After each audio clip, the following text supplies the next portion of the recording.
আজকে বিএনপি সরকারের পক্ষ থেকে একটি সিদ্ধান্ত নেওয়া হয়েছে। সিদ্ধান্তটি নেওয়া হয়েছে যে ম্যানেজিং কমিটির কিংবা গভর্নিং বডি যত ধরনের বেসরকারি স্কুল শিক্ষা প্রতিষ্ঠান আছে সেগুলোর গভর্নিং বডির সভাপতি হতে কোনো ধরনের শিক্ষাগত যোগ্যতা লাগবে না। অন্তর্বর্তীকালীন সরকারের সময়ে সিদ্ধান্ত নেওয়া হয়েছিল যে কোনো একটি শিক্ষা প্রতিষ্ঠান, এই বেসরকারি প্রতিষ্ঠানের ম্যানেজিং কমিটির সভাপতি হতে অন্তত স্নাতক অর্থাৎ অনার্স পাস কাউকে আসতে হবে।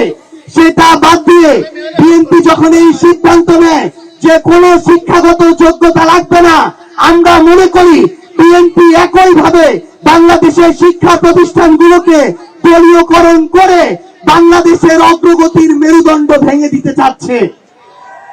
আওয়ামী লীগ যে প্রক্রিয়ায় বাংলাদেশের শিক্ষার মান এবং কোয়ালিটিকে ধ্বংস করে দিয়ে বাংলাদেশে স্বৈরাচার কায়েম করেছিল, বিএনপি যদি একই প্রক্রিয়ায় মুখে সবার আগে বাংলাদেশ আর কাজের সময় কোন মানের দরকার নাই, যোগ্যতার দরকার নাই, এই প্রক্রিয়ায় যেতে চায়, তাহলে বাংলাদেশের জনগণ আগামীতে তাদেরকে প্রত্যাখ্যান করবে।